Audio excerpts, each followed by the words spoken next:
Hello and welcome to the Vaults of Terra. My name is Ed and today we are starting with our Imperial Guard videos. I can hear the cries of joy from here. Now the format for this is going to be largely similar to how we dealt with the Space Marines. I'm going to be going through the general overview of the Imperial Guard as much as I can because they're actually a little bit more individual per regiment than the Space Marines. I'll try and give you an overview of the Imperial Guard, then we'll go in and look at the specific regiments and we'll still be running the Space Marine chapters videos alongside these videos. So, to get started today, like I said, we'll be looking at the overview of the Imperial Guard. This is only going to be a short video, but it's because I don't want to overload any new people who might not have too much of an idea of what the Imperial Guard is. Now, to get started, the Imperial Guard is the primary fighting force of the Imperium, surprising considering how long I spent on the Space Marines. However, it is the primary fighting force because it is so numerous. Now, it's impossible to know the exact numbers of the Imperial Guard in the Milky Way galaxy of the 41st millennium. However, the estimated numbers are somewhere in the billions of men and women in the Imperial Guard, across millions of regiments. Now this is also the Imperial Guard's main strength, their numbers. They can deploy thousands upon thousands of soldiers to a battlefront to overwhelm their enemies with massed armour assaults, infiltrations and lasgun volleys. They do not have the individual strength or resources of the Space Marines, the Mechanicum or even the Inquisition, but they have the manpower and the courage, mostly, to fight the terrifying enemies of the Imperium. Now the origins of the Imperial Guard actually go back to the Great Crusade, along with the Space Marine legions. Now they fought alongside the legions as the Imperial Army. Now the Imperial Army actually controlled the void-capable starships and the combat units that landed on planets, and so it was one massive organisation that dealt with warfare alongside the legions. Now after the Horus Heresy, it was decided to split this institution into two organisations, the Imperial Navy, which I'll talk about later in the Imperial Guard videos, and the Imperial Guard itself, who would control the primary theatre of battle on the ground.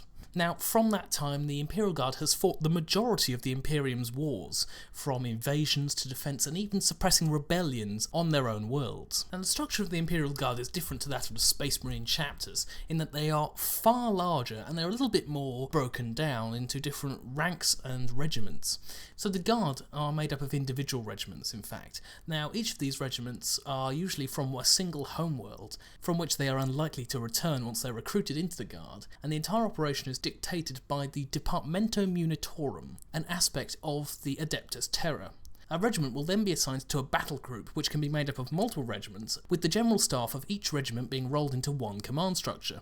Now this may sound slightly similar to the disparate nature of the Space Marines, each being an individual chapter, but the regiments of the Imperial Guard are much more interlinked. They follow a clear command structure, and even if there's an officer from another regiment giving orders, they will still follow the orders of that officer. Now the Imperial Guard is ultimately run by the Departamento Munitorum, who has 3 seats on the High Lords of Terra, showing the power that they hold in the Imperium itself. Now, it provides all the supplies, equipment and training that the Guard need in order to get to their battlefront and fight the war that needs to be fought in that area. Now, it's also the Munitorum who assess the threat level of each conflict and can request mobilisation from multiple worlds, even across entire sectors of the galaxy, in order to come to a specific conflict if they deem it critical enough. For example, an incredibly critical combat was on the planet of Armageddon, where multiple units across entire sections of the galaxy were brought forward in order to help support that planet in the 3 individual wars it underwent. And during things like the Black Crusades of Abaddon, there will usually be hundreds of Imperial Guard regiments brought forward in order to defend the planets of the Imperium against this chaos incursion. Now this is against smaller conflicts, usually the invasion of a planet by a small Xenos force, and even smaller conflicts such as raids by Xenos pirates such as Eldar and Dark Eldar. Now these, although rather severe to certain planets, would be considered minor situations for the Munitorum, mainly because it's such a transient issue. And the reason the Munitorum considers such issues transient is it's such a vast organisation. It takes it a long time to actually organise anything and do anything.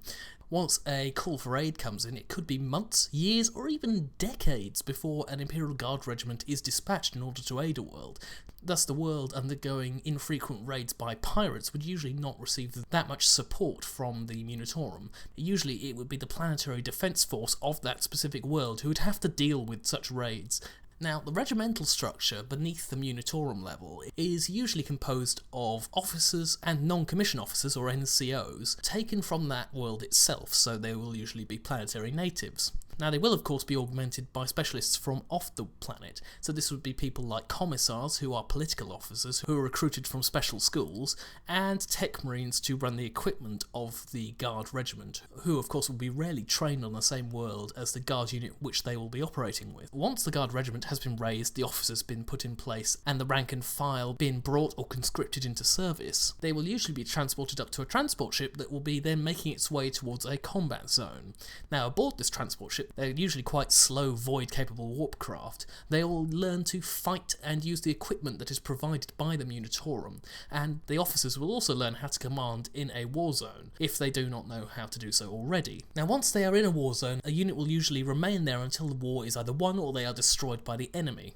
It's very rare that a unit is pulled from an active war zone in order to deal with a different issue, although it has been known to happen in the case of the Inquisition getting involved usually.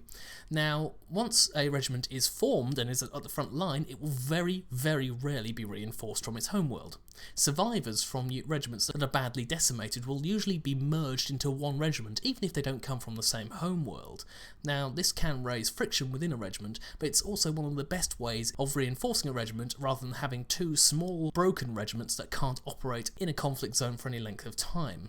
In fact, some regiments are in war zones for so long, if they're lucky not to be too badly damaged, they can actually have children in the service because the Imperial Guard is open to both men and women, and these children can actually end up serving in the regiments after they reach the required age. Now, this sounds rather ridiculous to us considering the length of time wars are fought in the modern day, but you have to imagine in the 41st millennium wars can last for centuries, and so the birth of children within a regiment might be likely, and so the reinforcement of a regiment with its own children is rare but not unforeseen.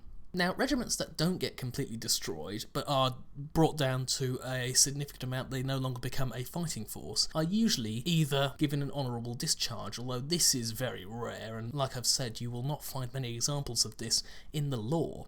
The more common situation for a regiment is that it will be reduced to a point where it will be just totally destroyed on the battlefield. There'll be no record of it, and sometimes they're even lost in warp transit, and thus ends the life of the Imperial Guardsman, who joins the regiment and will usually die in that regiment. Like I said, many regiments don't ever return to their homeworld. Usually if they ever leave a regiment, they're either deserting and thus usually in hiding as criminals, or they are honourably discharged and will usually end up on a world that they have been fighting on and have pacified. So that is the basic overview of the Imperial Guard. They are a massive organisation that is controlled by the Departamento Munitorum, and whilst not being the best equipped, and whilst not being the strongest in personal combat, are usually one of the main units on the front line of the Imperium due to their numbers and the fact that the men and women in these regiments are willing to fight and die for the Imperium, giving their lives using massed lasgun volleys in order to fend off the evil Xenos and demons and other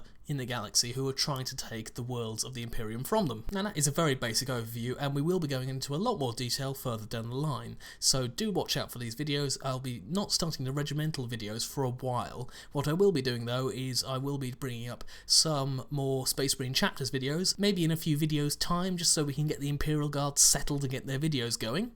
One thing I would like to mention now is that I do usually at this point ask for you to vote in the comments below for the chapter you want to see or what you want to see coming next. Now, as you may be aware, YouTube has decided to muck around with the comments, so I'm having a few issues, I'm having trouble reading them. I don't have this Google Plus thing and it doesn't seem to work very well.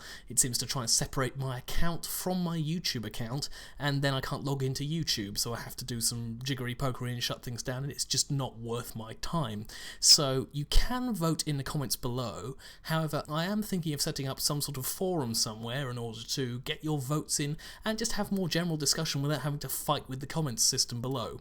If you do have any questions, do let me know via personal messages. That's the best way to get in contact with me at the moment, with YouTube and its broken comment system, and we'll see what we can do for our next videos. So I hope you've enjoyed watching today. See you next time on the Vaults of Terra.